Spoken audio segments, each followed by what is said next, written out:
Yes. Hello, my name is Nicholas Tanik, and this is your Kinky Friends. Everything we talk about is between consenting adults. This is role play. This is a culture. We are adults.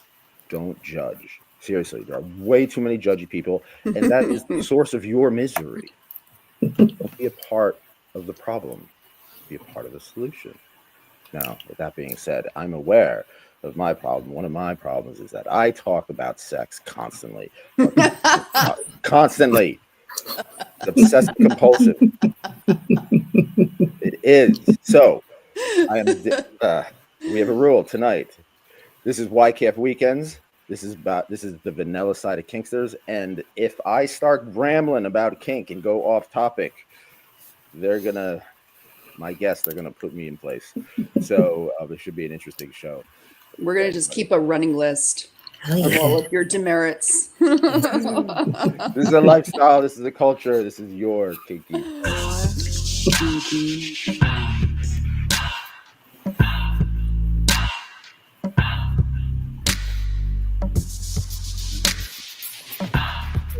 Got your kinky friends.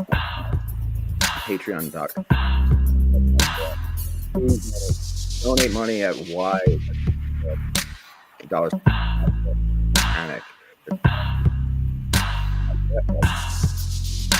Yes. All of them. Is awesome. It's the weekend. It's Sunday. Weekend's over. Yes. And this is going to be a good show. I do want to start off tonight's show, though, by saying YKF does not support fascism, racism, sexism, transphobia, homophobia, any of that shit. Hate it. It's not the place for that. This is a place of love. We're cool. We're kind. We're open-minded people. And donate to us. Patreon.com YKF. So we're going to talk about the vanilla side of kink. We are here with the Bussy Boss, Anna Valentina, and Mistress Sophie. It is YKF weekends. We may have some people popping in. You never know.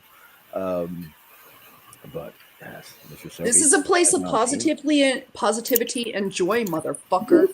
Oh yeah, vibes all the way. We're going to enforce that joy however we need to. Understand? So what is this? One way to bring joy is to surprise people. We're kinky people. True. You're a kinky person, and for example, Anna is the Bussy Boss. And when I first met Anna, I thought I really had this vision in my head. Now I'm a whimsical fool. All right, I admit that, and I'm also a hypersexual, like imaginative wild man. So, so I'm automatically thinking Anna's just like going around, just pegging people. Just like she just meets at the store, like going to the mechanic and like, I need my car fixed. Well, this is gonna be $1,000. Oh yeah, okay. So now I'm like this. I bet this woman gets people to pay her to fix her car. You know what I mean? Kind of. She could have just asked me, but there you go. So, but people don't know that there's a vanilla side to Kinksters, and the more I get to know Anna, is that she's just not pegging mechanics. She's more. She's much more than that. So let's talk about surprising favorites. What's a vanilla activity that you were surprised to find you or another kinky person enjoys? I'll give you one example. For example, Mistress Shari from Mischief Matter, extremely wonderful, extremely dynamic, honest, hilarious, magnificent woman. Right? She crochets. She does needlepoint. She does all this stuff. She's like she started made this whole city out of needlepoint, which is amazing. I have pictures of it on your Kinky Friends. That's surprising. So I'll start with Mistress Sophie. What's a vanilla activity that you were surprised to find that you or another kinky person enjoyed? I'm so glad you asked me that because I actually have a good one. There was a client who came to see me once. And he was into strap on, he was under bondage, that sort of thing, all the usual stuff. And then I later found out that he actually built steam train railroad things. Like mini models. They were only like that big. Toy. Yeah. Yeah. Yeah, So but were like, they actually powered, or were they like yeah, battery? yeah. No. They, you can actually like probably, put coal in them and steam and smoke everywhere. Oh yeah, the proper like the whole Back to the Future like steam train. Oh my god. Oh, the Oh, proper I model. love that. I I know. love that. I don't know what it is about miniatures, but and there's some small penis humiliation jokes in here, but but I have always been I'm not allowed to engage in that. yeah, that's right, Nick. You're like zip, zip, zip. It's like Beetlejuice. Just put a fucking plaque over your mouth. Yeah. Let's see how far we can get into the episode before Nick just like fucking loses his shit. All right. Look, Oh, he's already just it's like, like just keep a straight face. Just keep a straight face. he couldn't keep anyway. His face is inherently kinky. Oh, I forgot. I'm the director. I could always do this. Oh, I see. That's cheap. Okay, you know what? Oh. Yeah. All right. All right.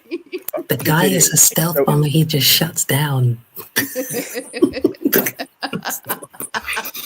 Let's see how many times we can get Nick to go off camera today. Okay. I face every situation head on. Just the fjords, like TV. What is it? They say, Kung Fu Panda, stealth mode. Yeah. All right. So yeah, I've always been interested in miniatures though. Like when I was a kid, and I grew up on the East Coast, and we go to the Smithsonian and other museums and stuff, and there were the displays of historical miniatures, like reconstructions of colonial houses and stuff, and I just loved them. And to this day, I don't know what it is about like building a miniature world. When I was a little kid, okay, I grew up reading obsessively mythology and fairy tales. I had this beautiful hardbound collection set of Grimm's fairy tales. Those shits are, they are pun intended grim. Oh my god. Yeah. And then like mythology, mostly Greek and some Roman, but also a little bit of Egyptian and a smattering of Asian. I love the Odyssey. Yeah. Oh my god. I mean, it's the basis. It's the basis for all. When you watch films now and you talk about like the hero's journey and all of these. Oh brother, where art thou? Yeah. Yes. Then right. The retellings of the Odyssey and these things inform our culture now. And it's very classical. Like I loved Joseph Campbell and the scholarship around mythology and world storytelling, and I guess this is a thing that I'm kind of revealing about myself here, is that but these are things that we draw upon, and that like I'm a huge film buff, and so these things really inform, like you said, Nick, Oh Brother, Where Art Thou, and other classic tales of the hero's journey and that kind of thing. Gosh, might be something that is surprising about me. I don't know. Like what is a dorky thing that I'm okay. First of all, I'll say going back to the fiber arts. Okay. So one of the dungeons that I worked in, which is no longer around, Lady Laura's Dominion or the Dominion in Los Angeles. And when I was there in the early aughts, there was a mistress there who had come from New York, and she was like, super OG leather mistress, had crazy stories about subsheet scene. We got to get to that in a second.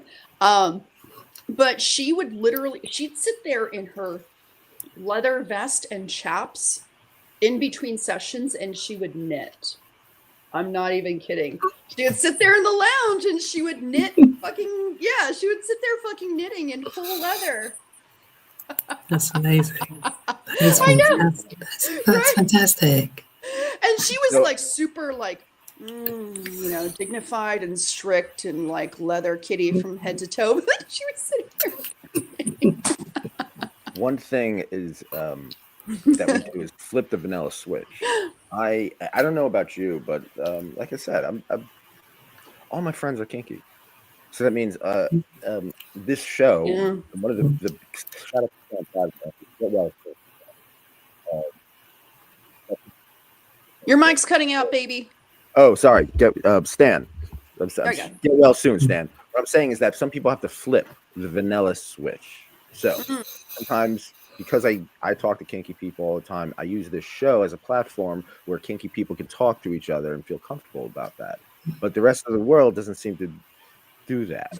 So I mean, you could be a little kinky, but like you got to flip the vanilla switch. So what motivates kinky people to act vanilla in certain situations? Jail. What? Jail. Jail.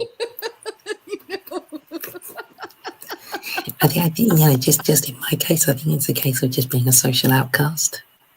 Because you know, the UK is still quite a conservative country. Yeah. You know, so we're not as open-minded as we should be. Yeah. So yeah, it can be quite a struggle. But yeah, for those of us who's in the know, it's just amazing. You know, it's like, for example, I mean, I'll go back to a few shows. I'm going to try not to laugh.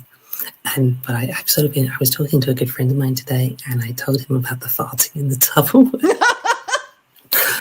And he just cracked up because he just went, "What kind of nutters are you talking to?"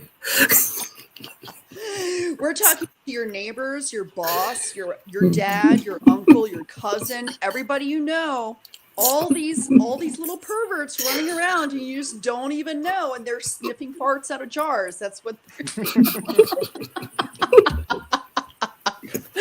feel like you have to go back and watch some previous episodes to get that context, but it's worth it. Let me tell you. Yes. I remember writing that summary too. I think it's in one of the summaries, putting farting in the door. Yeah. So I feel like there's know. some kind of Lonely Island sketch though. Fart in a jar. What about like here? Are there certain spots or certain places that you feel like you have to act vanilla, as opposed to there are certain spots where, for example, therapy, I feel I have to act almost super kinky. Really? I get like edgelordy. I'm like, you know what, I was, you know, because I want to put my therapist, I want to make them know they're paying attention. I want to make sure I would get my money's worth, right? So I'm like, yeah, my friend Nico makes manginas. She staples men's crotches together. Doc, what's the symbolism of that?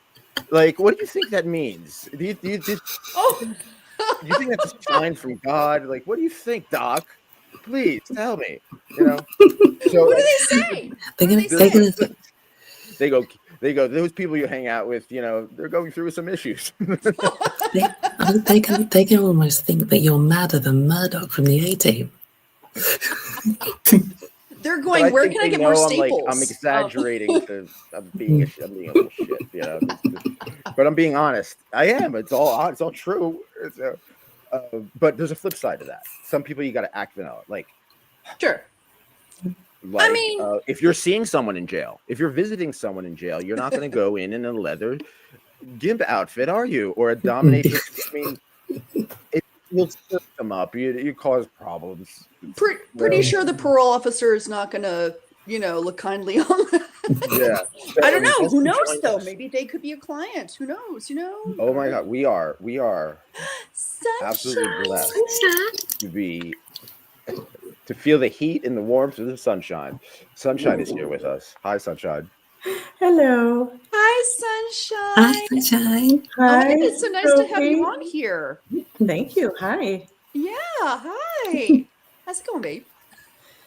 It's going good. It's going well. Excellent. Glad to hear. We were talking about flipping the vanilla switch. You know, sometimes like certain times you have to just flip the vanilla switch and just act vanilla. You know what I mean? I can't show this show like I can. I talk about the show to my parents, stuff like that, but you know, I hold myself back in the detail. Right? With the stapling of the manginas, especially I don't mention the toilet coffin, you know, or the farting in Tupperware. So I got to know my audience.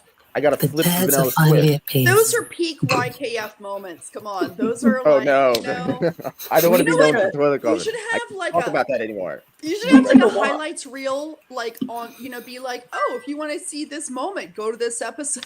I don't know. Well, we started Anyway. on the Spotify app, right? All you could see like the chapters. It breaks it down. It automatically breaks it down in the chapters. And you can see, Oh, I see. Okay. Check that out on Spotify. Please subscribe to Spotify. Okay. All these tons of interviews up there now that you can't get online. Mm. Especially like the new the YKF weekends.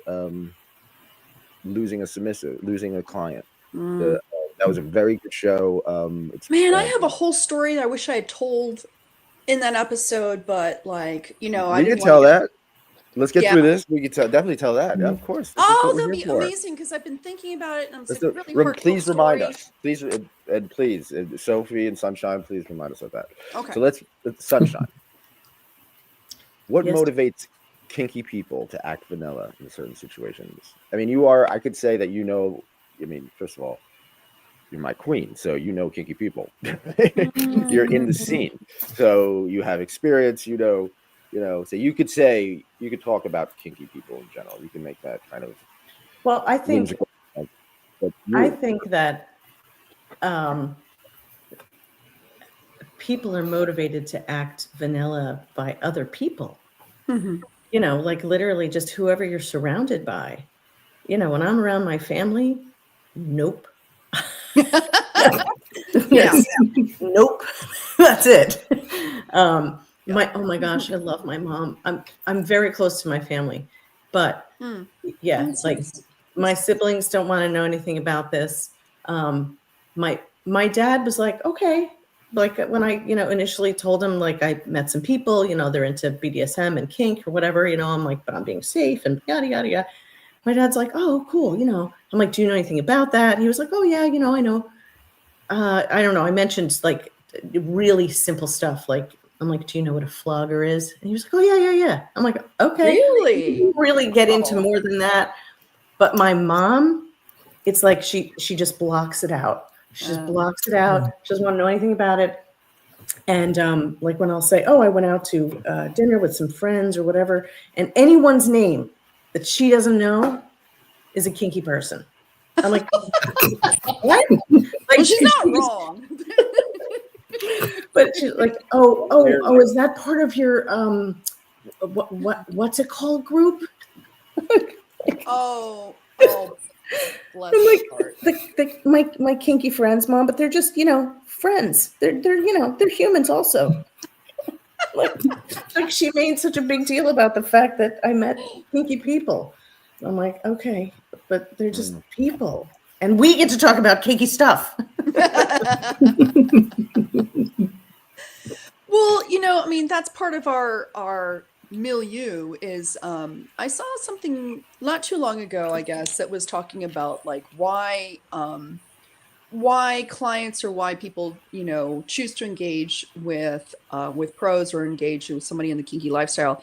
And it is we are kind of the gatekeepers, the de facto gatekeepers, not if we're trying to be that or not, but we are the de facto gatekeepers to an exotic, incredible world. Mm-hmm. And, so yeah, when our clients come to us, it's, we stand at that gate. But also like, when you're talking to vanilla people, it's the same thing. Whenever I have conversations with vanilla people about kink, and I'm very forthcoming. Like when I go, I'm the person. When I was with my ex-spouse, we go to parties, and we were both very independent. So so I would talk.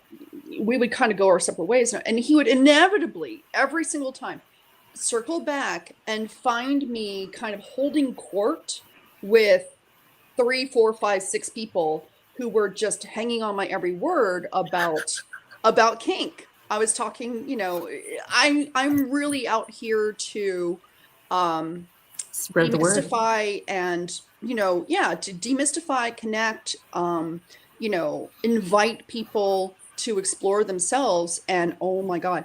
Yeah. And it's very, I mean, the response that I've gotten, and you know, granted, I move in very accepting kind of circles to begin with, but the response I've always gotten has been this like, oh wow, that's incredible, it's liberating, oh my god, that's so cool, you know, that kind of thing. And you, oh my god, Nick, oh my god, you talk about like telling horrific stories or something about, you know, things.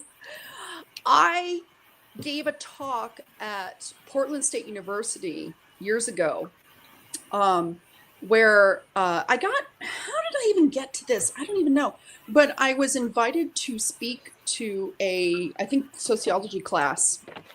And the professor was kind of this like older dude who kind of, I found out later, okay, I'll get to that in a second. But so I went to go talk to this class, and I'm wearing like a nice business dress and whatever, but I have like I've spread out a bunch of toys on the table, right? And I'm talking about stuff, and they could not get over like this heavy CBT scene that I had described. And I was like, no, you got, you know, no, literally, like, you know. And then the great thing was that after the class, there were a couple people who stayed to talk to me, and one of them was this woman who, she was really wrestling with this. And you could see the wheels turning in her head as she was talking to me and asking me questions. She's like, well, what's the difference between this and abuse? And I said, well, think about it like, what's the difference between a bar fight and a martial arts match? One is completely like, no, you know, there's no structure to it. There are no agreements to it, whatever. It's just whatever. You're like chaos, chaotic violence. A martial arts match has form and structure and rules. It's agreed upon. It's consensual. It's, you know, a boxing match, something like that. The two things you could look at, like, let's say mixed martial arts or boxing or something like that, you could compare that to, but the two things are fundamentally informed by different structures. And so when you talk about like a DS relationship versus an emotionally exploitative or manipulative relationship, big differences here. Big differences, Oh, yeah. Big foundational differences. I like that analogy. Thank you. Yeah. Yeah. Yeah, it is. That is exactly what we're talking about. And she was like, and you, like I said, you could see the wheels turning. And she was like, huh, okay. You know, but she talked to me for like half an hour after class. She was very much like, I'm really trying to understand this. And I give her so much credit for that, because she didn't leave with a closed mind. She really, really tried to engage and really tried to learn. And, you know, that's all you can ask. Like, I really hope that woman, I really hope she, you know, kind of understands a bit better. Whether or not she incorporates kink into her personal life, I just really treasure the opportunity to have given her some deeper understanding. So Yeah. that's, yeah.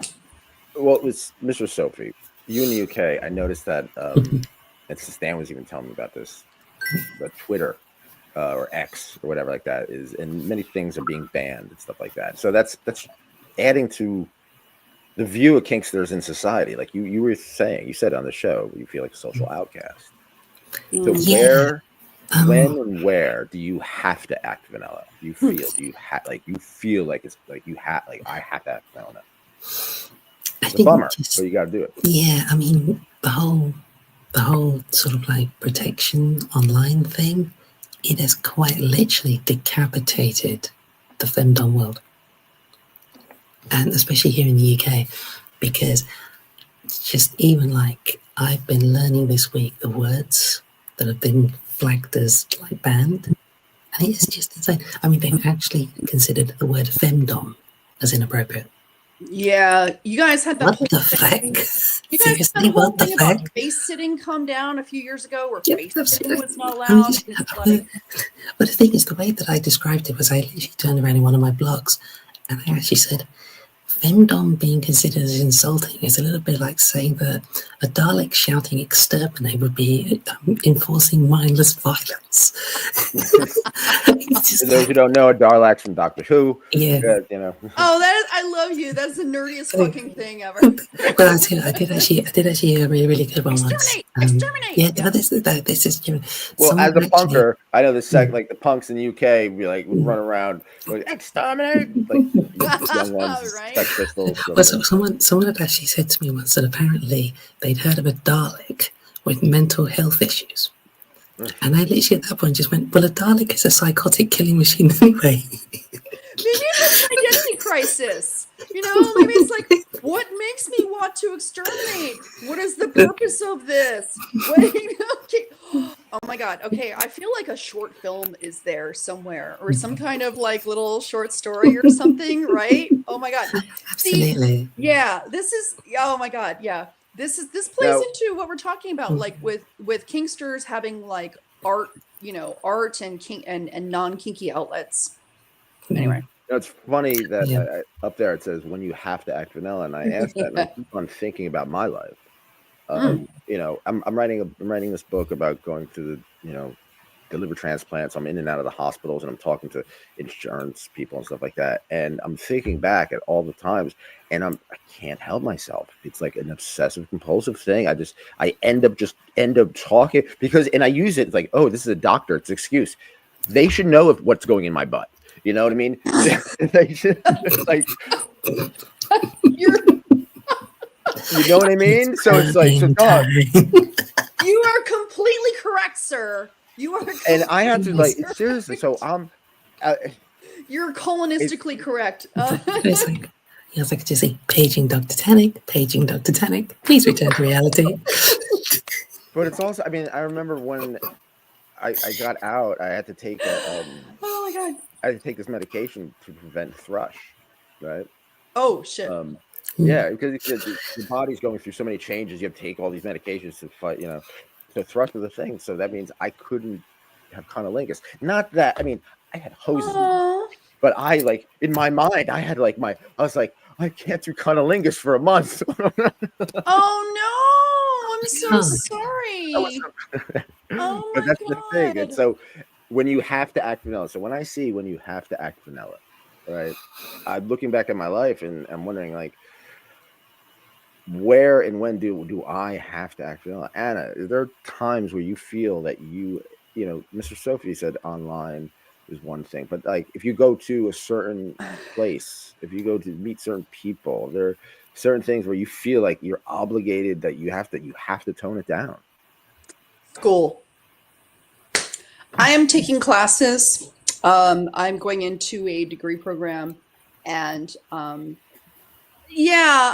have to constantly sort of, I mean, I'm perfectly capable of behaving professionally in a vanilla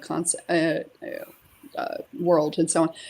But it is, it's more about like sense of humor, I guess, and like kind of tolerance for racy subjects or something like that. Like I have to kind of like remind myself of like what other people's boundaries or sensibilities might be, including like if you're taking online classes, there could be people in other countries, from other cultures, whatever. So you really have to kind of like bring it down to like a very, very basic, polite. You know what? I level. don't mean to make a generalization, but this has happened to me. You say the wrong thing to the wrong born again Christian, and you get hellfire. Let's just put it that way. Oh man, yeah, no, I know that. Oh my God. Oh yeah, friends, family members.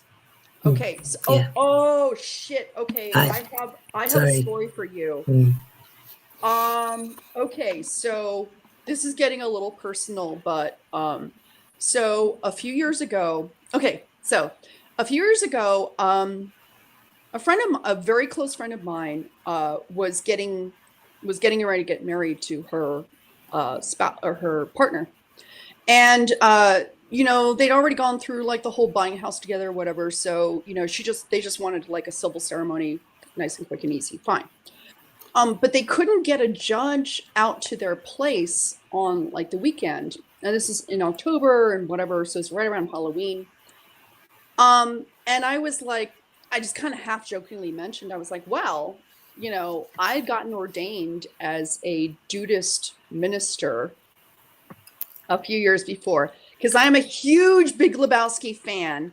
And Yeah. there's this whole like reskin of Buddhism that's Dudism, right?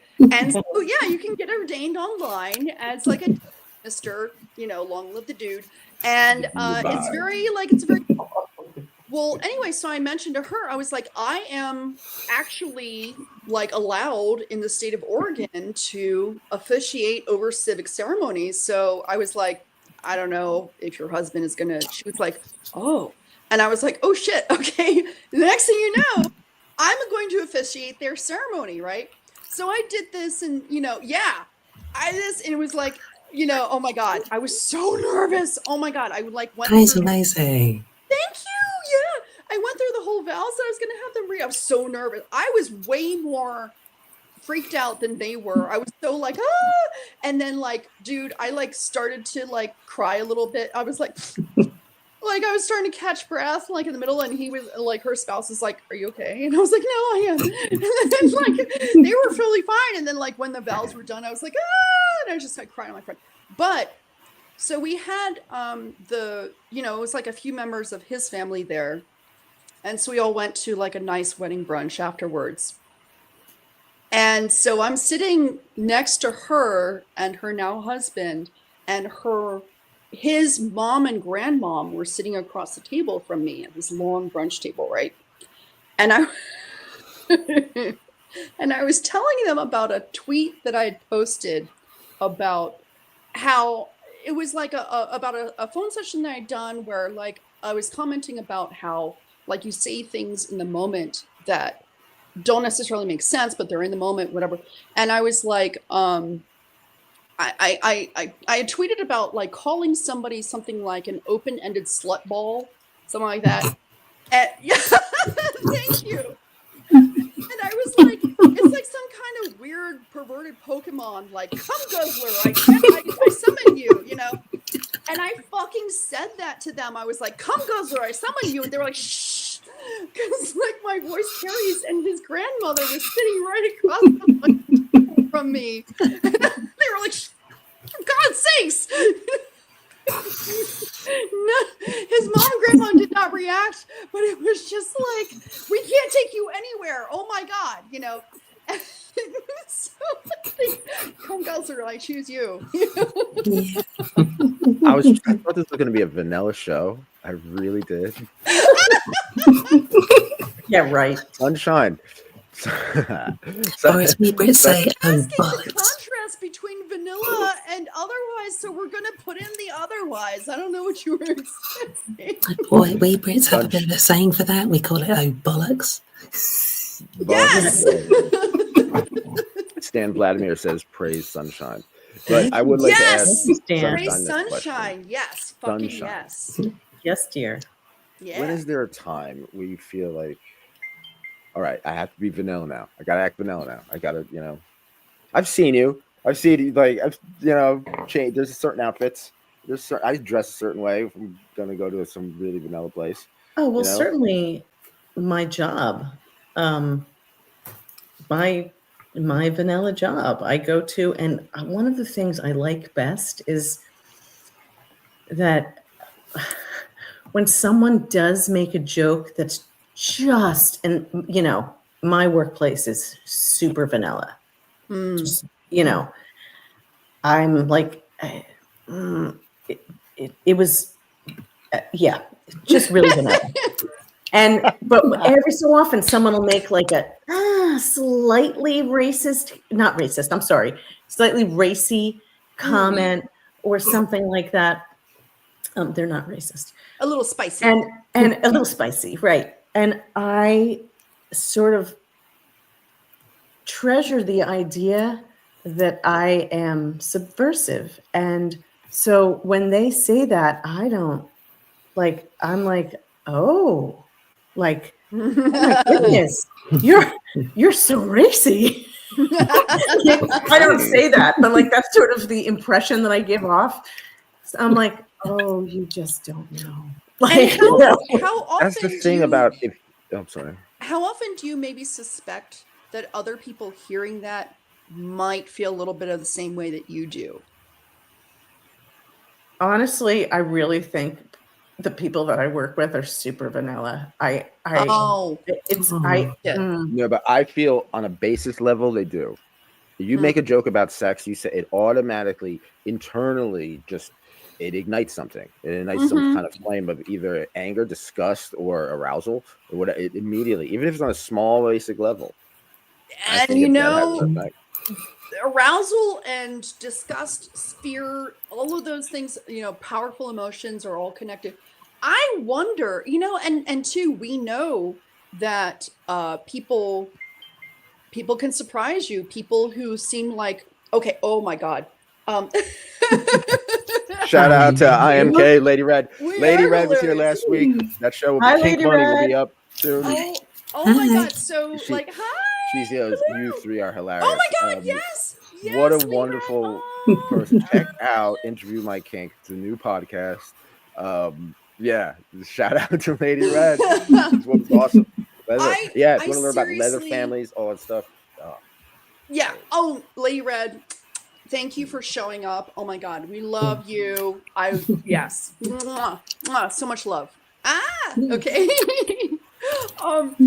So real talk though, about like people surprise, people being all vanilla in public and stuff.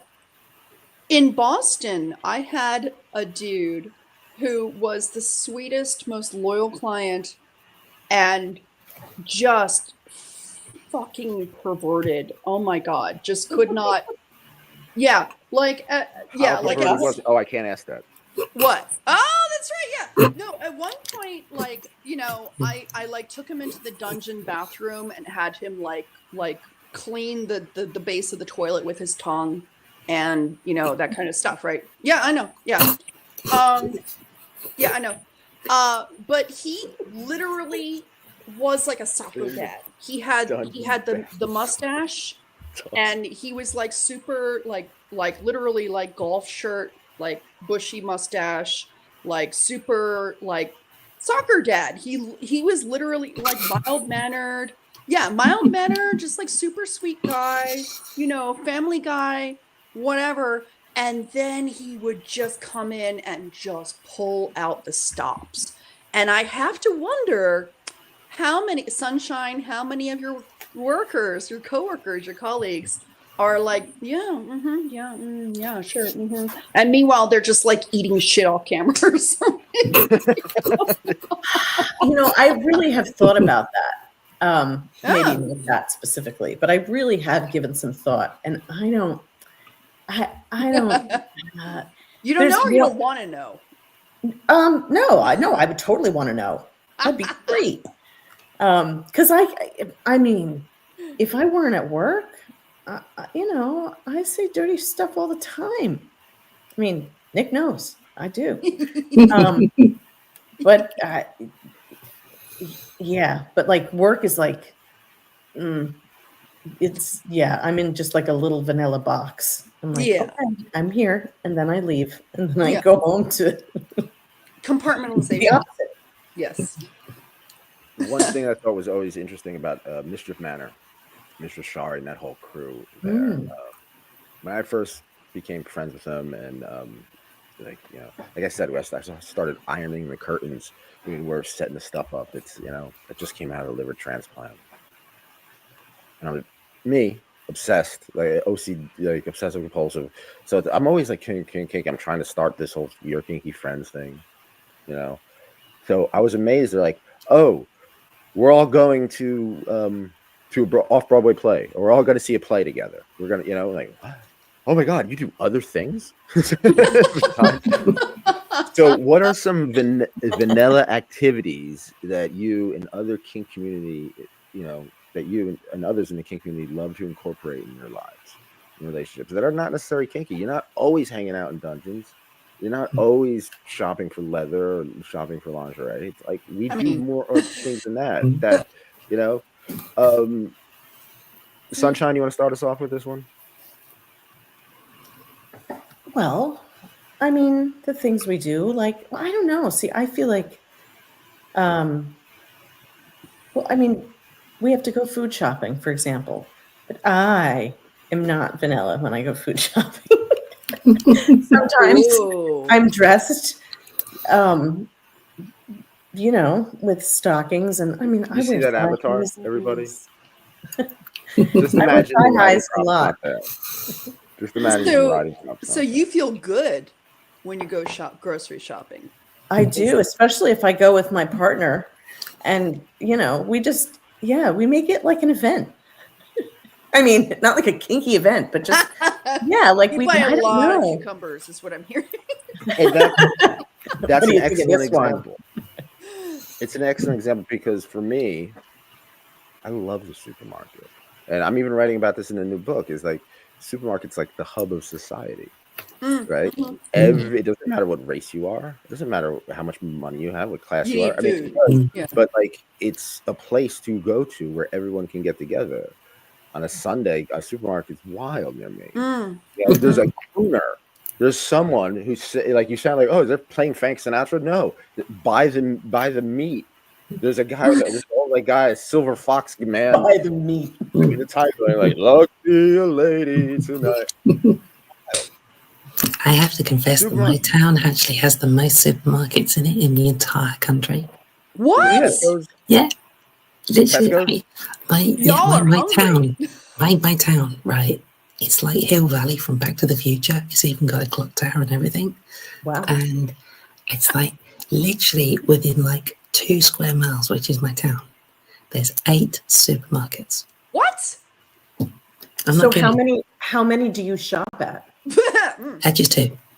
All right. Okay. Yeah. What is? I mean, seriously, like, what is it? Is there any difference between any of them, or? Yeah. Some of them are, Location. yeah, some of them are sort of like you shop there and like, yeah, like there's all these posh people, and then you go to others and it's like someone's not even bothered to mop the floor. So it's almost like a case of someone will just pick up that caution wet floor sign and just hit you over the head with it. Just go, that's for shopping with a bad review. The fact that like the supermarkets are extremely symbolic, and they also hold like a special place in my heart. Right? When in college, I mean, I had a drug problem and stuff like that, but I was going to college. I was getting my degree. My brother was getting his graduate degree. We lived together at the time, and the supermarket was a place where it was a bonding experience. He was a nutritionist, right? So we went in with a science mind, right? With an objective science mind. So but also I'm an artist. I feel like I'm a writer. So I went with a poetic, scientific mind as well. So I'm like, this supermarket is the hub of society. This is keeping me alive. Let's see what wonders we can see. And it's like everything that's something, and especially if you're really, really stoned, right? Those nutrition labels take on like a whole new meaning, and you start really thinking about like what glycolysis is happening in your body. Like the fruvic acid in my body. Like, You're fucking standing. So the supermarket. Cracker aisle. Oh, I was Big Lebowski. Like that you were talking about Lebowski. But we're 2 of us. Wait, what does he do in the supermarket? I don't remember. You're like he's like like reading. What does hydrogenated soybean oil do in the body? Yeah, totally. Well, it's so funny because sometimes I dress up, like if we're going somewhere and we stop in and we go somewhere, like I look good going to the supermarket. Oh, before we go to the manor, we gotta like stop and get brownies or something, right? Oh yeah, sure, yeah, right. Oh yeah, we look good. But a lot of times, the funniest scene I've ever seen, right, in a mall was that scene in Bill and Ted's Excellent Adventure where they bring all the historical characters and they're just like, this is the San Dimas Mall. Careful, guys. It's like they just completely trash the place. No, but that's a great feeling, though. What Sunshine said. Oh my God, yes. What Sunshine said, it's a great feeling walking in that supermarket because everybody in that supermarket is not going to have a night like yours. And they know, And that's the most important. That's like not the most important thing, but that's the cherry on top of the cake. Yeah, they know they're not going to have a night like ours. Yeah. Absolutely. story. Absolutely. When I was 16 years old and living in like a suburb of Baltimore and had nothing to do on Halloween, and so my boyfriend and his friend, we went to Walmart, and I was dressed in, this tells you where I, my path in life. I was dressed as a dominatrix. Like I knew at that age that I know, Oh my right? God. Yeah. So I was wearing this like it was like a PVC kind of like corset dress with a big, like really fucking short skirt, like big flare, like short flare skirt. And I wore like a black kind of like tight turtleneck top under it. So it's like very sleek, whatever, but like really fucking short skirt. And then like fishnet stockings with whole, and six, I was 16. So, feet were great, but I was wearing like 6-inch stilettos with no platform and shit. And, hair pulled up and whatever. Yeah. And I was just totally fucking kitted out. And I was like, it's Halloween. I'm going to be, And I walked through Walmart and I got these dagger stares from people just like, what the hell are you doing? And I know, right? And I was just like, hey, man, And yeah, 3 years later, I started taking my first sessions. So We could do a whole episode on supermarket. Oh my God. there we go. Supermarket kink. Yeah. Okay, the next one. Yes. This week in the aisles of Tesco's. I also, when I go to the supermarket and I'm dressed like that, I try hard to make eye contact with everyone I pass. Like, I'm cool with this. Yeah. If you're not, I don't care. Boss bitch energy. Mm-hmm. Yup. Mm-hmm. Be like, yeah, baby. It's like, you can come and join me on this side. You want to? Come on. Mm-hmm. The water's nice and warm. For the next question, this is kind of like a regional thing because Sunshine and I are in New Jersey, and you're in California, correct? Oregon. Oregon, I'm sorry. Yeah, I used to be in California. Now I'm in Oregon. Yeah. And Miss Sophie is in the UK. So everybody's got their interest, their vanilla interests. Like we go to this place called Mischief Manor. Shout out to Mr. Shari and Catnip Boy and all of them. I love you all. I love you all. Love you too. But there's certain things like they talk about anime, comic books, vampires, and stuff like that. A lot of Marvel, the Marvel movies are always talked about, stuff like that. So, in the community, what vanilla practices are most commonly embraced within your circle? Huh. You know what I mean? We'll start off with Mr. Sophie, and that includes your subs. You know what I mean? Okay. Really, really popular one. Motorcycling. Really? Yeah. Oh. I have come across so many subs that are bikers. Wow. It's crazy. That's awesome. Yeah. I mean, I am a biker myself, so I'm kind of adding to the problem. So, wow. Yeah. That's a really good one. Yeah. Mm-hmm. Yeah. That's a really good one. Yeah. I mean, I even had a sub literally like last week, and he actually said to me, I'd love to own a Harley Davidson. Mm-hmm. And I'm just like, oh my God, if you had to describe the United States in a bike, it would be a Harley. Literally, right? Am I right? Am I right? It is staunchly American. Absolutely. Yeah. I mean, even just on the streets here, you can tell a Harley from any other bike. Mm-hmm. Any other sport bike. Oh, yeah. Sure. And it's like, just any other bike. They sound quite fast and quite racy, but then you get a Harley and you get that and it's like, it just goes right through you and you go, bliss. Did you see the South Park episode about the Harley Davidsons? I didn't actually, but no, I have the one scene in a movie that I really like about bikes is the film Barnyard. No, I'm not. And there was it's basically a load of farm animals and they can all talk and things like that. And one of the episodes is they just nick a load of Harley Davidsons from a truck stop and start biking up and down the freeway. I might have to watch that again because is Holy that the shit. one where the deer sticks his like antler in the sand and like just goes around in a circle? That's not what I was expecting. Oh, maybe that's over the As head. I love Open the Hedge of the Open Season's the other one. The one I'm on about is it's the scene they've actually got this. They've got the soundtrack to Slow Rider by Fogart. Nice. He's a probably you'd have to Google it, but I tell you what, he's just brilliant. Oh my God! Yes. Yes. Oh my God. But now I am. Shall I check? Yeah. And in the meantime, yes. Anna Valentina, your clients, your subs, and your friends. Oh my God! Oh wow! Here, I'll pick this up. Hot shit! Oh my God! My pride and joy. Baby. What? And the bike looks really nice too. Oh yeah, right. The bike looks nice too. Yeah. My pride and joy. Nice. She's my Harley. Oh, we love her. Yeah.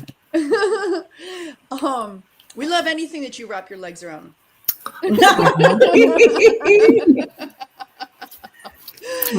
So wait a minute. Did you mean that sexually? Oh my gosh. Why would you ever think? You're about to be court-martialed.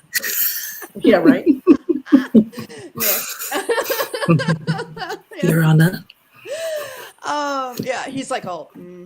I'm thinking, so in the kink community, of your subs, D&D. D&D. Lots and lots and lots of nerdiness. Lots of D&D. Lots of. I really attract a lot of engineers.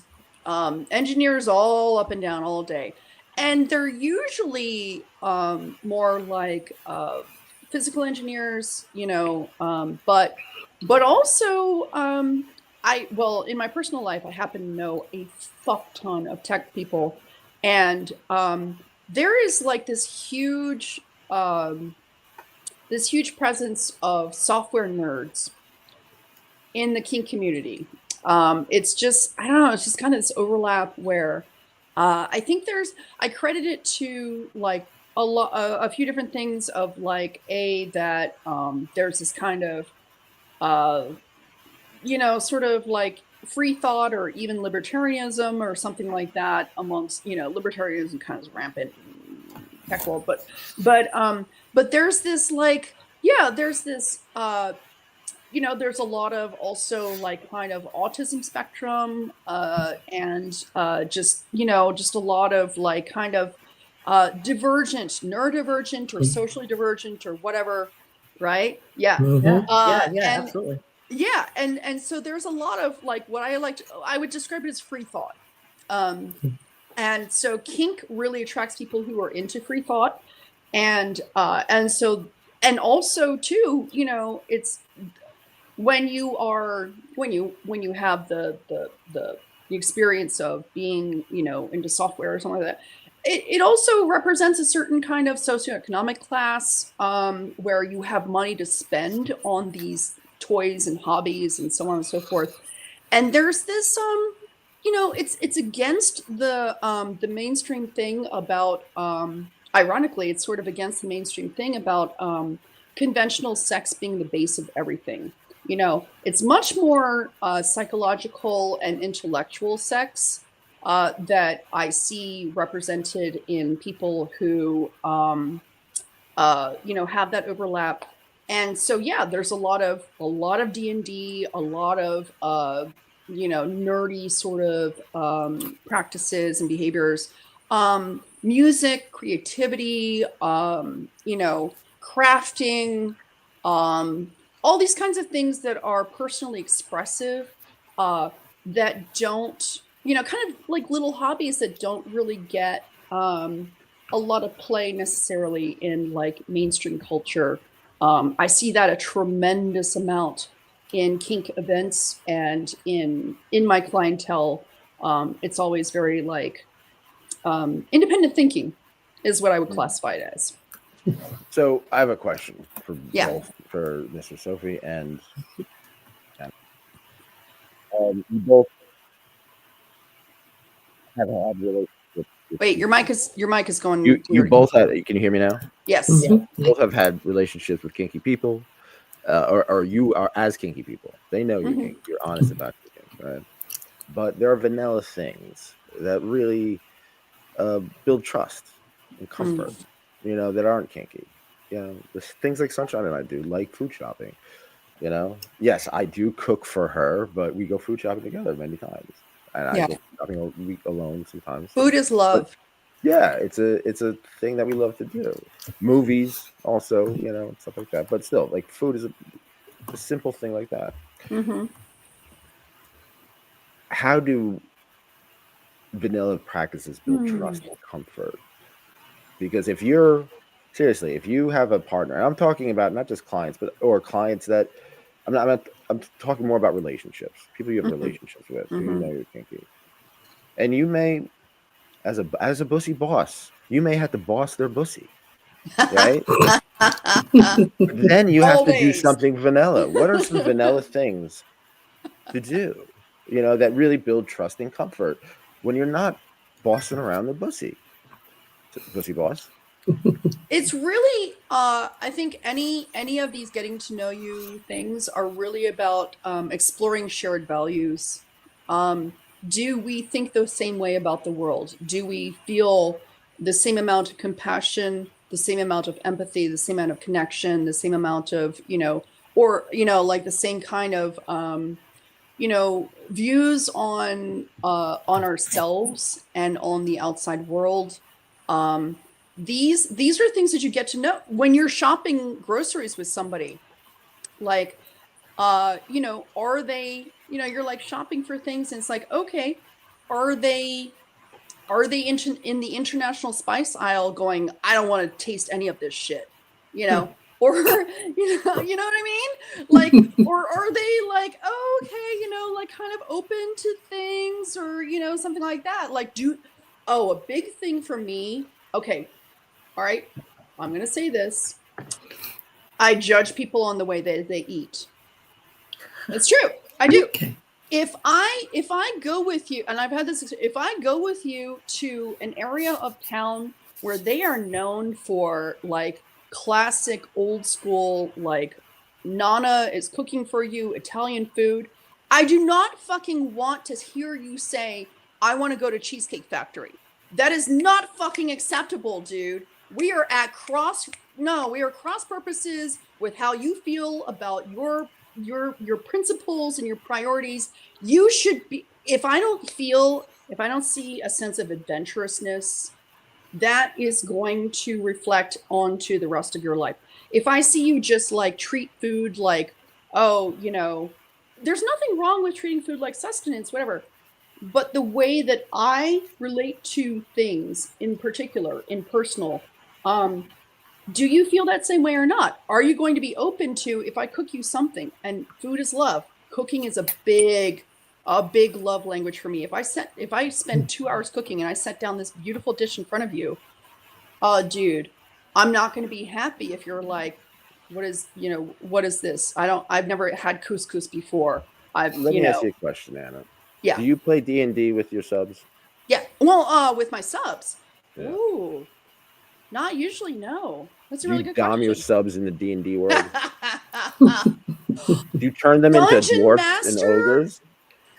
Right? Oh Here, let me flip the question totally. Not this question, but flip Okay. the question of the show, right? We're talking about the vanilla side of Kinksters, but what's it like when vanilla people attempt to do kinky things?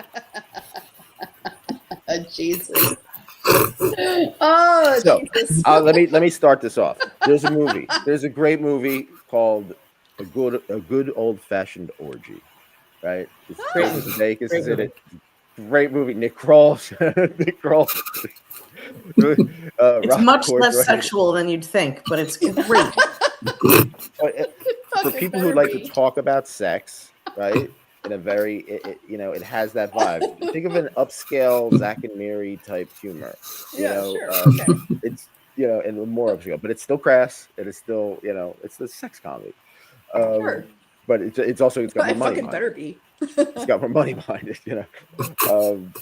Yeah, it's the production, but still, right?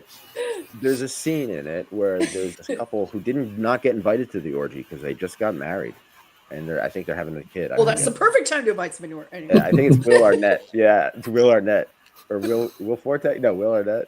Will and I love Will. Yeah, the guy who plays MacGruber. The guy who plays Will Forte. Yeah, Will Forte. That's it, Forte. Oh, so he's amazing. So yeah. him and his wife, they're not invited to the orgy, and there's an orgy going on. So they're there's kinky stuff, there's dildos. I mean, it's vanilla for even our taste, but still, it's an orgy, right? So you got to come people prepared. just are clueless. They go about it the wrong way. They're clueless, so it makes it for a very humorous thing. And people at the manor, there's always you got to teach them. You gotta. There's vetting process. So sometimes you got to call people out on their stuff, right? So what's it like? I thought you said betting process, and I was like, oh, betting. No, okay. I was thinking of that, but it's against the law. I was watching the new Always Sunny in Philadelphia. Pussy boss, let me ask you this: would you take 2 subs, right, and like put them on like leashes and race them, right, and then have all the other doms bet money like they're or fight them? Would you? Oh my god! Okay, so one time, this was several years ago. I got off topic. Had this, yeah. You're supposed to stop me. I know, right? It's Ascot for Doms. It's Ascot for Doms. If you've ever been here to the UK, there's a really, really famous event called Ascot Races, and it's all about horses. What? I'm being serious. Oh. It's even supported by the royal family. Whoa.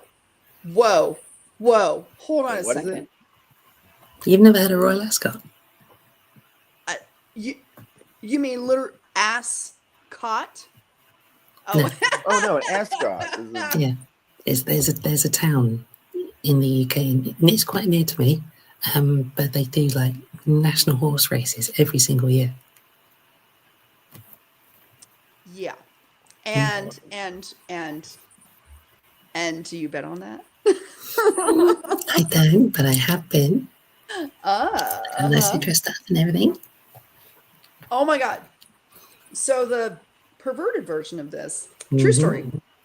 I had a friend who years ago, she had this big, oh my god, Nick, you would have like lost your shit over this, but she ran a femdom manor here in Portland. Big Tudor style house with, in the middle of the woods. So like you could just do anything there and make any kind of noise that you wanted, and nobody would hear you scream.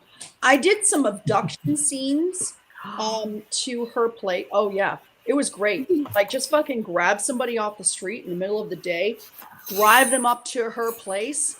Like even if they had gotten first of all, they didn't have their clothes, but even if they had, they would have had to walk down like a half mile of private road onto like a main logging road basically, and good luck, man. Anyway, but she had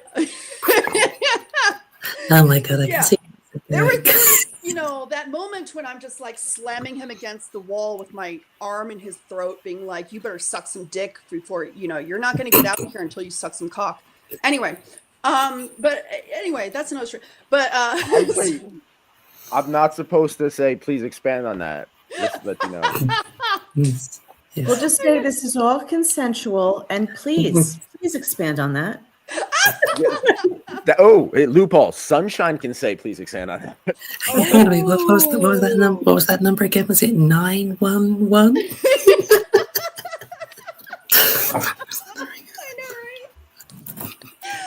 So I loved doing this. It was like, it was a whole like elaborate setup where I'd like engage a friend of mine,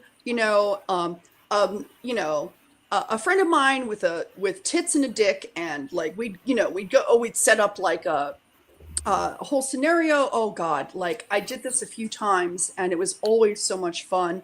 Where it's like, oh yeah, we're gonna stuff you into the back of the car, put a blanket over you. Oh my God.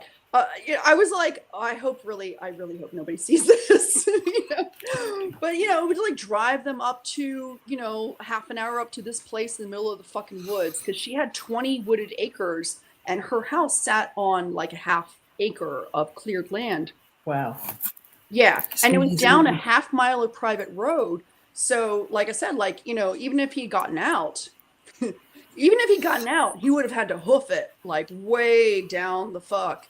And on this like logging, this like road that people just kind of drove up and down, but like nobody's gonna fucking stop your ass. And so it was very intense psychologically, and it was very much like I said, like once we got him, I was all polite, and once I got him up there, it'd be like, motherfucker, like just like, go ahead, shit, go ahead, bitch, just scream your fucking head off, go ahead, run around, go ahead, I welcome it, and he didn't, but they never did, but but it was always that like, I've got your, it was very much, yeah, it was it was kind of horror movie. I'm very into horror movies, in my vanilla life, whatever. I love horror movies and that What's exploration. the last horror movie that you saw that you'd recommend? Oh shit. Okay. So there's this movie. Okay. You guys have heard of or seen the movie The Substance, right? With Coralie Fargeat. Oh, yeah. Yeah. Okay. So her first movie is called Revenge. And it's this rape revenge movie. I saw that. Yes. Yeah. Oh my Yeah. God. I love that movie. It's very simple too, pretty much. Yep. It's like straightforward revenge. Revenge film. Yeah. And just, I mean, like the lead actor, oh my God. It's so simple. Only a few actors, very, very limited. Yeah. Oh my God. They threw off a cliff. They threw off a cliff. Yeah, that guy was such a douchebag. Yeah, it's a very morally clear sort of situation. Gnarly, yeah. Yes, like, and then the progression. It's almost like mythological. The progression of vengeance that comes, where each one gets killed. Anyway, I don't want to spoil it. But there's a movie with, and I'm gonna try to get no joke. I'm gonna try to get the writer on the show. He's the last emperor. I'm sorry. He's R.A. the Rugged Man. R.A. the Rugged Man, which is a hip hop star from underground, straight up industry outcast. Yeah. He wrote a movie called Bad Biology, which is so low budget and so. Think of like Basket Case, the movie Basket Case. It's about it's about a woman who has like 7 clitorises, and she basically, here's the premise of the movie. It's quite a movie. It's really low budget. You got to go into it like this is like Eating Raoul. You got to go into it like when you watch Eating Raoul, like just like okay, 7 clitorises. Yeah, but Eating Raoul is like fun. Yeah. She gets pregnant instantly, right? And then throws the baby away. Baby, if I had 7 clitorises, you would have to sound some sort of national alarm. Which brings us to our next topic. The populace would not be safe anywhere that the naked eye could see. Are you fucking kidding me? No, it would be a national fucking emergency if I had 7 clits to satisfy.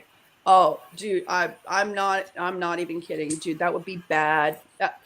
Good, bad. So I mean, a lot of people who need a lot of hydration. Say that. I want to go around the room because obviously this is a show about talking about sex and sexuality, and it celebrates it. It celebrates it in a. I try to do it in a positive way. Sex is beautiful. We're alive because of sex. Mm-hmm. And I even on the last show, I was like, people, say it's a religious thing. Well, you know what? God wants you to have sex. Right? God wants you to have sex. So, the clitoris has no other purpose than to be a sexual pleasure organ. Right. None. There's no other purpose for the clitoris to exist other than to provide intense sexual pleasure. And Amen. Some cultures want to chop it off. Yep. Like, Yeah. and they do. They're out there. The female orgasm, the female sexuality is so fucking powerful. But do you see what I mean? I couldn't get through this episode without talking about farting in Tupperware, about forcing people to suck cock. Oh wait, toilet coffins. The femdom carnival. Toilet coffins. Toilet coffin. I didn't bring that up. You already brought it up. Wait, I didn't bring it up. The femdom carnival story that I was going to tell. So my friend who at the manor and the half acre of cleared land, whatever. So she held a couple of annual carnivals, and it was all femdom. And we set up like all these carnival games. My game is called Meet the Asshole. We'll get to that in a minute. It's modeled after Japanese game shows. So there you go. But she had one that she had a cock and ball tug of war, where two subs were facing away from each other, and they had their balls tied together, and in the middle was a patch of nettles. So yeah, so whoever fucking lost got pulled into a patch of nettles, buck naked. Yeah. So they were back. They were tush to tush. They were hardcore ass to ass. That's right. Oh my god. Yep. Wow. And they were CBD. Thank you, one silly dilly. You're welcome. Thank you. Yeah, they were pulling. Let me tell you, they were pulling as hard as they humanly could. They were pulling so fucking hard against each other. Wait, was anybody touching their cocks? Nope. No, we were all standing like, 10 or 15 feet back. We were just in a ring, just watching them and cheering them on. And they were just like, it was a whole tug of war between their balls. And I was amazed, actually. I couldn't believe that they actually pulled that hard and that long. But I'm wondering if they had someone else, if they had one person for each person with a penis doing something to that penis while they were trying to stay away from it. I wonder if it would make them more or less move backwards. Yeah, I don't know. Ooh, oh, I like that. Ooh, yeah. Okay, yeah. Yeah, I like. Ooh, you know what? I'm gonna add that to the next next iteration. Yeah, we had all kinds of. One game was a popsicle blowjob contest to see who could we all of femdoms held popsicles to our to our dicks, and whoever could fucking suck us off the fastest won. My sub and I won, and he said he had mouth breathes for like a week. It's the Kink Olympics. Yeah. Oh. Yes. Oh. The Kink Olympics. That's another episode we could do. Mm-hmm. So all right. That's great. Yes. All right. So okay, let's. I gotta bring it down. I gotta center this thing now. This is a perfect example. I did this on purpose. So I started the episode saying. So in other words, we can't be vanilla. That's really what you're telling us. Yeah, that's basically it. We know that. Like seriously, I had all these questions. I prepared all these questions. Look at this stuff. I know you did such a great job, and we're gonna have to split it into future, how can we challenge shows. this stereotype that kinky people are always? What strengths do vanilla practices make kinky? So I'm halfway through this episode. I'm like, fuck this. Let's talk about sex.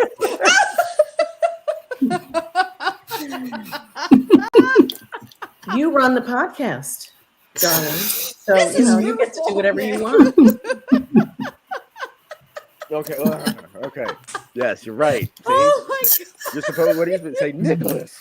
And let's see if you can keep these Doms in line. Oh, come on. I've still got that mental image of Tom and Jerry. Thomas? Yes! Is that you in that icebox? Were you sleeping? You better not have been. All right. Yeah. All this hypersexual talk, right?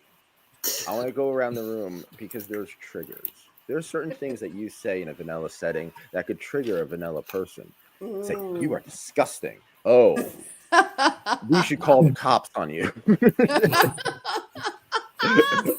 or just you're disgusting, or just you're going to hell.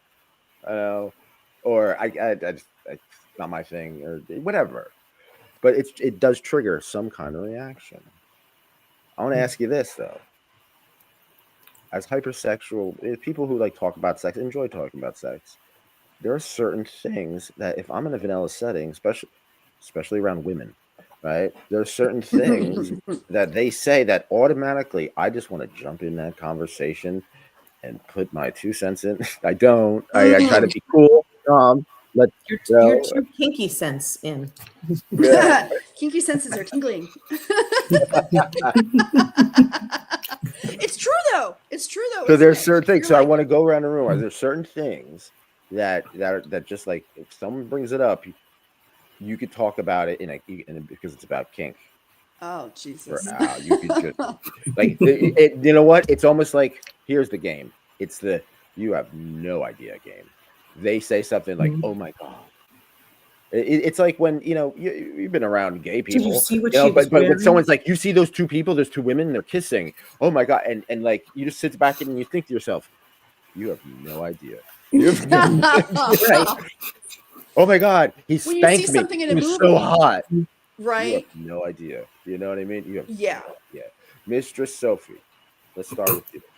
What are some of the you have no idea things that in conversations that you hear that you could jump in, but like can't because you're in church or something? You know what? I did You know hear what the kind of church perfect we go one. to. I had the perfect one literally like 2 days ago.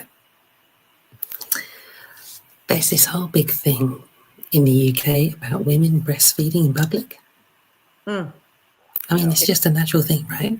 I mean, Yeah. even my cousin was doing it the other day, and it's like some person just come up to her and just completely was like, "You've got your breasts out in public. That's naughty. That should be prosecuted by law." I feel That sort of thing. Oh my God. Much It's less.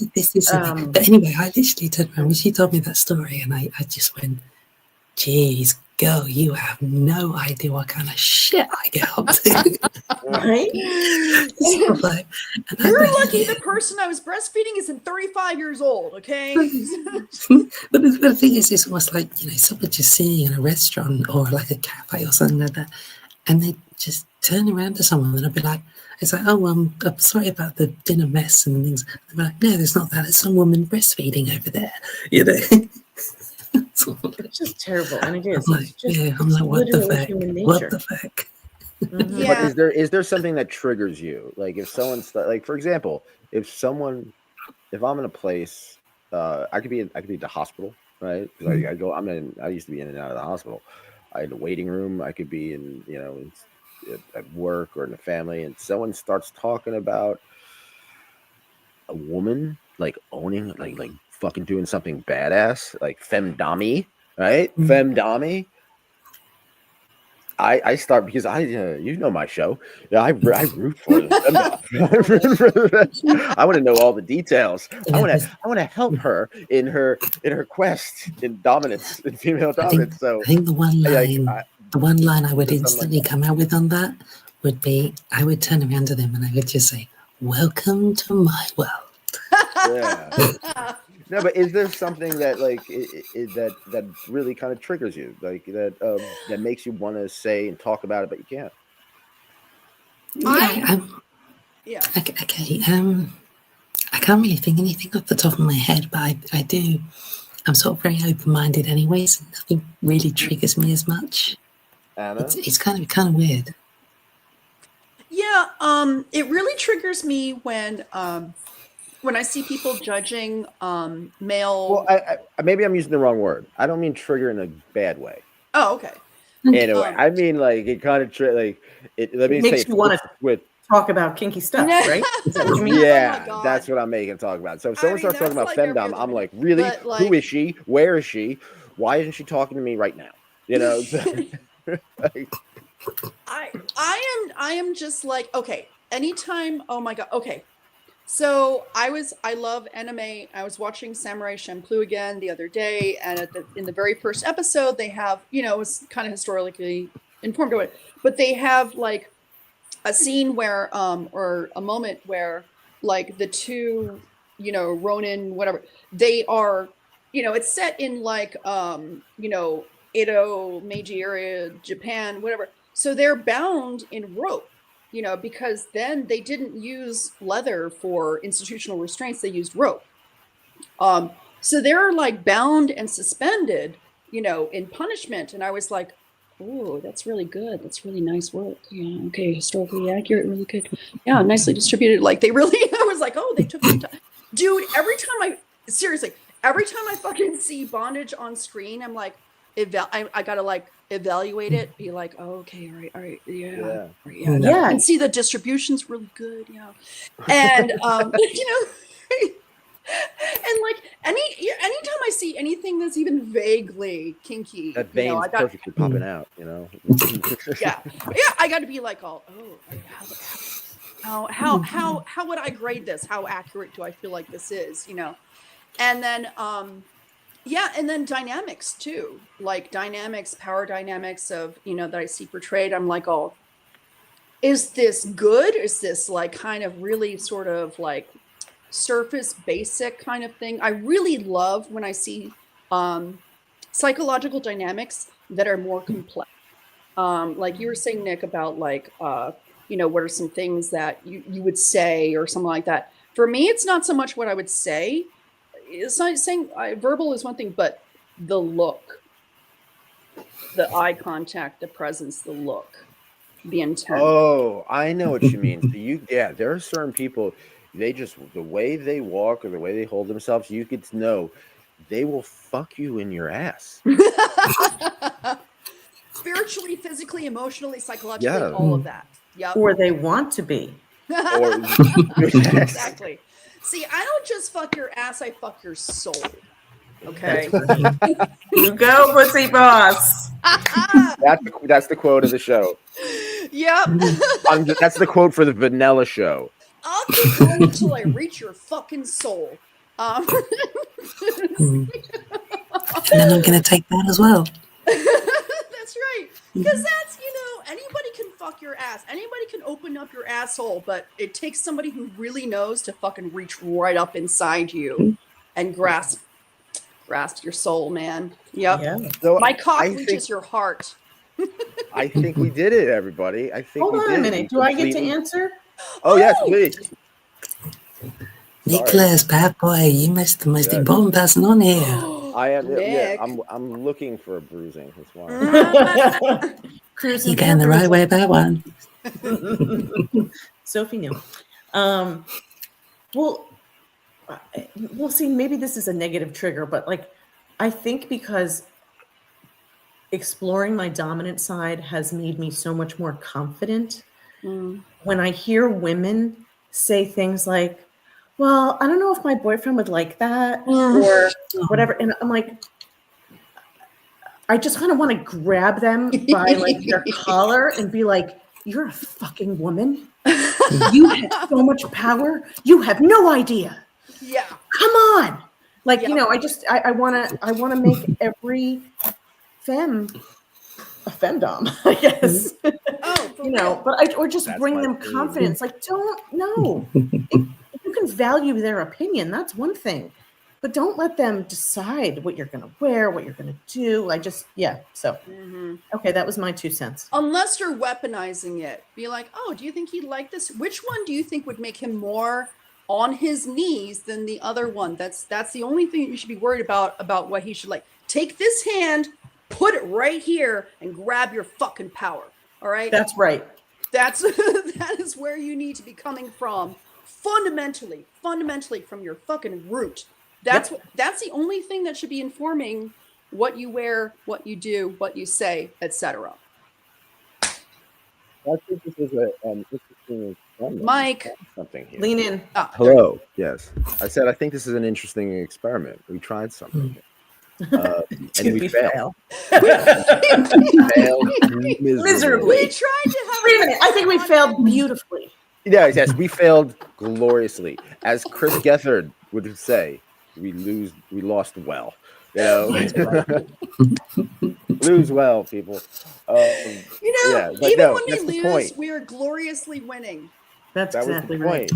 That was the point. Sexual talk. You know what I mean?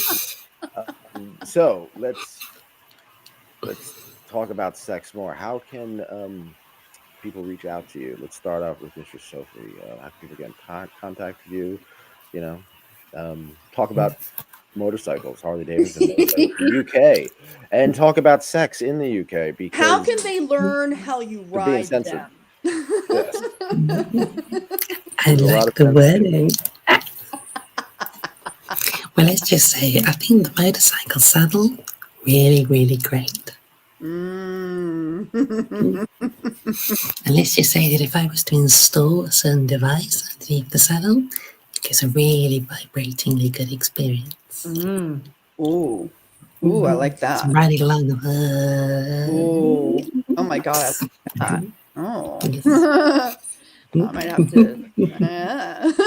This is so Yeah. You know what? We should do this again. Because Well I done, just Sophie. love- You made Nick lose it. Yes. Yes. I want. It should be torture Nick Tannic hour. Yes. I am here I did for have- that. Yes. I actually had this like daydream because I'm an endless daydreamer, right? I had this daydream where I'm here. It's a nightmare. It's a straight up nightmare where I am tied and gagged here, and I have no control over the show. Oh! Nah, Well, we can make that happen. no, we cannot. This used to be Nick's podcast. It's what you might call pirate podcasting. There you go. Oh! I do want to have my- some guest hosts. I totally want to have some guest hosts. I have some big plans for this podcast. Mm-hmm. We're coming up with merch. Yeah, so that should be fun. Oh, I like We're that. we're in talks with Yeah. we're in talks with a lot of people, and also everybody, I need your help. I used to be a journalist. I used to interview hip hop musicians and indie rock musicians and people, and I found all my old cassette tapes of my old interviews. Oh my God. I got the Wu Yes. Tang Clan. I got Oh. parts. There was and other parts of producers, people bought in Slum Village, and I found Momus's ex-wife Milky. She tells an amazing story. But I gotta save these, so I need people. I need guidance. I need help. I need equipment. I gotta do it right. I don't know. I've not listened to these in 25 years. Our Wow. tape recorder, our tape deck doesn't work, so we couldn't. Oh. Yeah, so yeah, I don't know. you need Let's some go on audio this journey nerds. together. Yeah, we do. Oh, Nico Noir says meow, ladies. Hey. Hi, Nico. Mwah. Hey, girlfriend. Yeah, hey, baby. Yeah, well, good thing is that in the kink community, there are all kinds of fucking, anachronistic nerds. We can put out a call and Stan bye, says hi. Stan. Thank you, Stan. Yeah, thanks for joining. He's not feeling well, so please get better, Stan. Aw. Oh, Anna, Hope how you get can well we get in soon. touch with the Bussy Boss? How can people get in touch with the Bussy Boss and has their bussy be bossed around by the Bussy Boss? So I'm on FetLife, of course, and Valentina. I don't check messages very often, so it's not. But you can always stop by and say hi. Say hey. I'm a YKF friend. I'll talk to you. Night Flirt, NITEFLIRT, and it's my name, Anna Valentina, and that's how I do my phone sessions and flirt with you and that kind of thing. And then my home base is annavalentina.com for real-time sessions, etc., travels, what have you. But that's been my site for over 20 years, and it will be until the day I die. So, yeah. And please, like I said, Kink helps kink, and read a book. Seriously, the written word. Mr. Written word. Sophie, how do we find you? Yes. How do we find you, Mr. Sophie? ooh.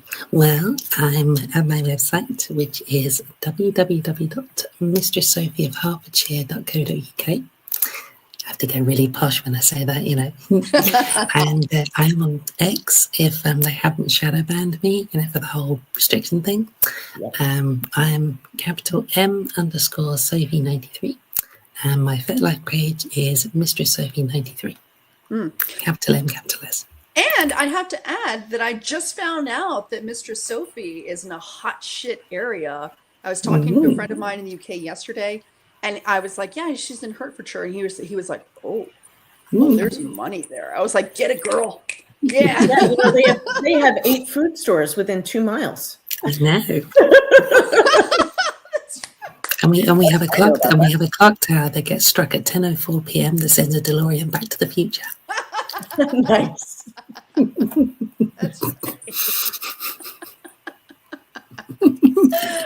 Oh my God, yes.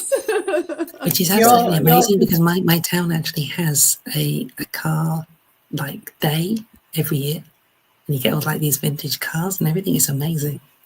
Oh, wow. Oh, that's so cool. I have taken my bike out there before and it's been pride of place. Yes. Yes. I'd love to hear it. Let's see it. Sunshine, is there anything you need to want to promote? If anybody wants to talk to me, they can reach me on FET at sunshine_music. Ooh. Oh, I'm going to talk to you, Please girl. donate to the Patreon, patreon.com/YKF. And also, I have a Cash App. That is at the bottom of the screen, YKF Panic. Get 50% of all inventory at lockedandlust.com with offer code YKF, but read a book, please. I wrote a book called The Coolest Way to Kill Yourself. This is my first book, and this is me coming out as a kinky person. I killed the old self I was and became Nicholas Tannick. Well, I'm writing a new book now called The Coolest Way to Save My Life, which is about having a liver transplant during the height of COVID, all while my Dom had Munchausen syndrome, Munchausen by proxy syndrome. So it's a lot to unpack. Wow. Let's unpack it together, right? Wow, Nick. Let's do it right. And I need your help. I need help from your kinky friends to do it right. So yeah, we love you so much. Inspire me. Yeah.